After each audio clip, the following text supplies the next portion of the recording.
It's 10.5 FM, sound of Etana, with a tune called How Long. Yes, Mumba says, I promise you, Ella, tonight we've got a special guest.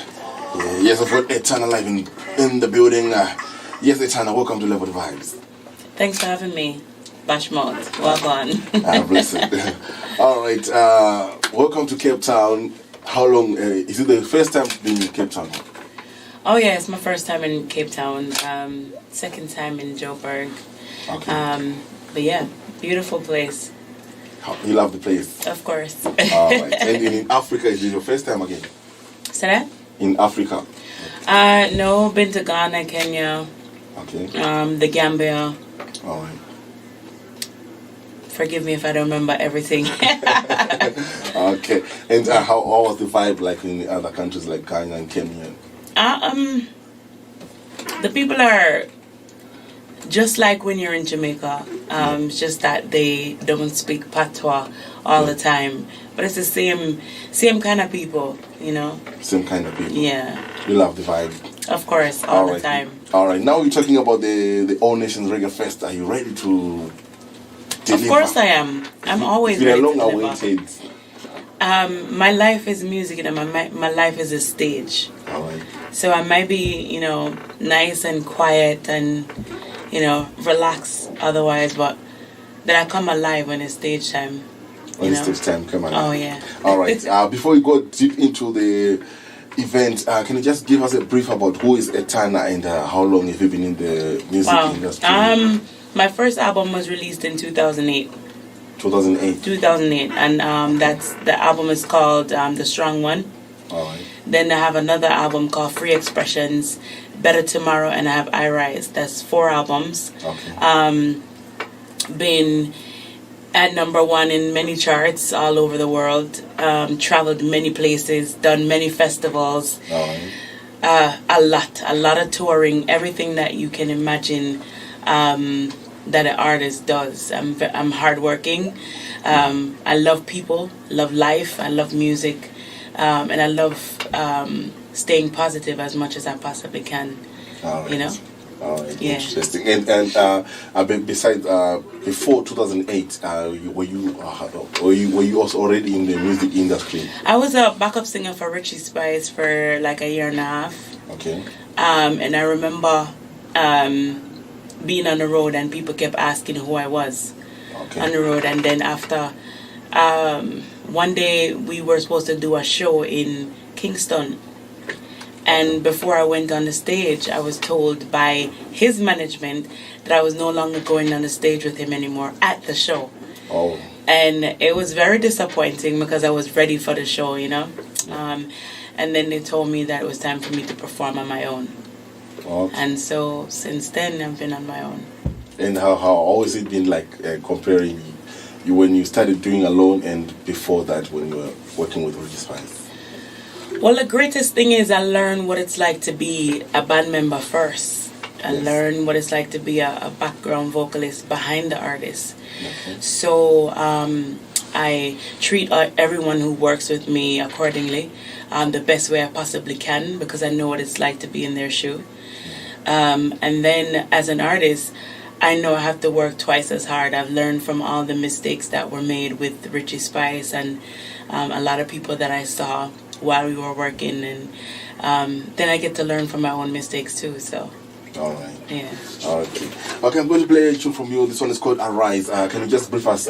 What does it talk about? I rise. I was born strong. I was made for this. It's like one of those days when you feel like you can't go any further. When you feel like you've made your last step. Yes. All right. Since you've traveled different countries, especially in Africa, like which country would you prefer to settle? Would I live? Yeah. Boy, that's the hard one. I would live here in Cape Town, probably. Because you're here, or no. Okay. No, I don't do stuff like that. I talk it like it is, Okay. I'm not afraid of offending anyone because I don't take things, I don't get offended easily. All right. So I would live here because it reminds me of somewhere else that I would live, like in Sicily. Or it reminds me of Montego Bay somewhat, being here. I would also live in, where else in Africa? Kenya, maybe. Kenya. The people are fire because the people are fiery. They're, they're full of life and pepper and attitude and everything that's African. Everything that's about us. We're full of creativity, color, life, everything. We have it locked. Now I'm getting more curious to get to Kenya now, because a few weeks ago I was with Bushman and he also mentioned Kenya. Oh really? Yeah. See? So I'm getting curious now. Yeah, you should go and see. All right. Yeah. Okay, I think I should do that. All right, and now I always want to talk about the female side when I'm talking to female artists. Yeah. Like now, I don't know, with the way you see reggae music, especially in female artists, where do you see them in the next 5 years? Do you see them more rising or still on the same level?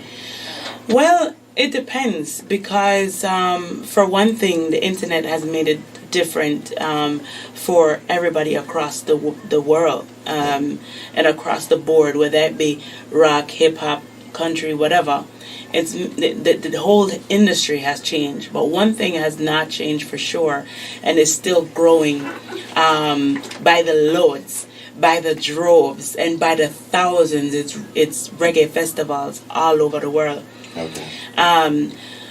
Festivals that are new in the beginning, you may see maybe 30, 20,000 people, 50,000 people, but you have festivals that go up to like 300,000 and 500,000 people, and that's just reggae music alone. Yeah. So, reggae music will always live, but as far as how it's going to go for the business, I have no idea. I think nobody knows right now. Yeah, nobody knows. The only thing that I know to do is just to keep on singing, keep doing positive music, and every time that I leave an event, I will always leave an impression. I'll always leave something that somebody could take with them for the rest of their life. They'll never forget it. All right. And we always see like some young ladies starting doing music, and then after maybe 2-3 years they just stop. Maybe it's because of family problem, or maybe getting into marriage. And what can you say to people like those? It's hard. I'm not gonna lie. You definitely have to love the music to make it. And in the beginning, like any business that you start, if you've ever thought about starting any kind of business outside of music, yes, in their first year, in your second year even, you might not even make any money. In your third year, you might break even, right? Mm-hmm. So be prepared that when you start, you're going to have to invest a lot of time, invest money. Yes. But don't compromise yourself. Don't lower your standards. Don't do anything that makes you feel funny, or anything that make it hard for you to sleep at night. All right. Yeah. You definitely have to, if you do the music and do it to the best of your ability with all the faith and love that you have in your heart, then there's no doubt that you will get somewhere. Right. But if you're doing it just to get the money out of it in the beginning, I'm gonna get rich, or no, it's not gonna happen overnight, I'm sorry to say. So if I've popped your bubble, I'm sorry. Yeah. But it's just not gonna happen overnight. That's just not how it goes. And some people are lucky enough for it to happen just like that. Just like that. You put up a song on YouTube and it goes off. Yeah. It's possible. I'm not saying it's not, but just be prepared. Okay. And so now talking about having children and music, yes, on that part. The other day, the reason why I'm asking this, yeah. sorry, cut you. The reason why I'm asking this is because I've seen so many female artists getting to that level where they can just after the baby or something like that, and then they just vanish like that. What's your comment on that? Sometimes it may even do with the kind of relationship that they may have. Because say, for example, a man sees a woman and she's about to break. And he's thinking, oh my God, okay, she's going to find somebody else, or she's going to get married to somebody else. Let me hurry up and get her pregnant. And then I'm going to force her to stay with this kid so that she can't do music. Right? Okay. But then you have, like my mother. My mother keeps my children when I'm away, and my aunt. So you have two women in the house with two kids, you know. And I'm lucky to have that because some women don't. Yeah. And I had a baby 4 months ago. And in the second month, I was already still doing my shows and doing everything that I have to do. It was hard. It was painful. Very painful. I had a C-section, so just imagine how painful that could be. Yes, yeah. And I did it, and I'm still working to this day. Yes, I want to go home. I want to be with my family, but this is what I do, and everybody understands that, so it is what it is. Yes, what it just is. Have to keep moving. All right, thank you for putting this out, because I know I haven't come across anyone who can just explain, especially someone who's already succeeded in music, explaining this part on women. This one is called On My Way. What does it talk about? Oh, I'm on my way, though the journey is so rough, I got to carry on. It's just saying, even though things get hard, just like I was saying before, even though things get hard and it gets rough, you just have to keep going on. All right. Yeah. Yes, Bushradio.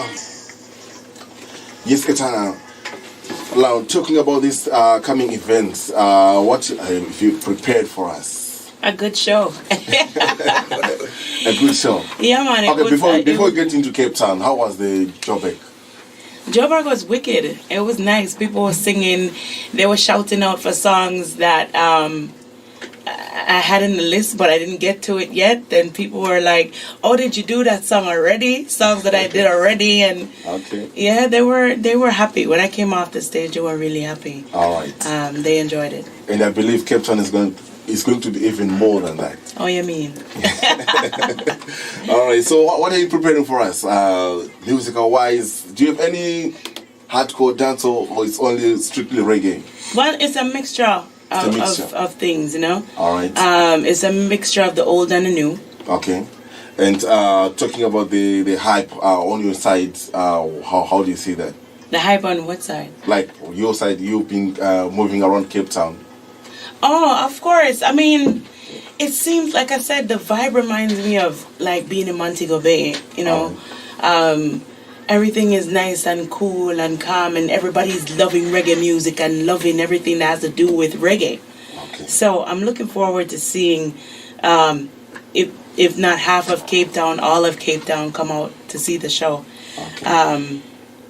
Yeah, and then as you know, Bushman is a lot, you know, reggae, roots reggae. Yes. And while Turbulence is dancehall and reggae together. Yes. So it's like a full show. It goes across the board.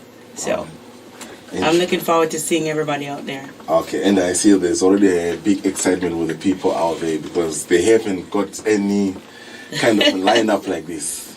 Really? Yes, sure. Wow. All right. And now talking about the African, since you've been traveling all over Africa, have you shared with any other African artists? Not yet. I like for things to happen naturally. Okay. It has to be a vibe. It has to be a heartfelt moment. Okay. Nothing that is forced or because the money sounds good or the business sounds good. Yeah. It has to really sound good musically, and there has to be some kind of energy that makes me feel like it will work. Okay. That's first and foremost. Okay. And so, apart from that, have you ever heard any African artists doing reggae music? I've heard so many. Okay. I've heard a lot. The only combination I've ever done with an African artist is the artist named Semini in Ghana. Okay. And it's called Africa Unite. Otherwise, no. And that was years ago, like 8 years ago. Wow, right? That's a long time. Yeah, man. So, okay. And the music and time has changed, and people get more, you know. So I don't know. Over time, maybe I'll find the right person, and it would just work well. Okay. And no, apart from doing a combination with that, like how do you comment on the vibe, like from African reggae artists? I've heard some really good ones. Okay. I've heard some that needs production just the same. I've heard some that need work. Yeah, but I've heard really, really good ones too, like well-produced stuff. Well produced. Yeah. Okay, interesting. This one is called Rich Girl. What does it talk about? Richest Girl is a love song. It's just saying that if tomorrow should come and you should wake up next to just your kids or just your girlfriend or your wife, and you have no money, no car, no house, no nothing, would you be happy? And that's what it's about. All right. It is Bushradio. This one is called Richest Girl. We've got Etana in the building. As you're ready for Saturday. All Nations Reggae Fest. Yesterday, would you promise to be okay?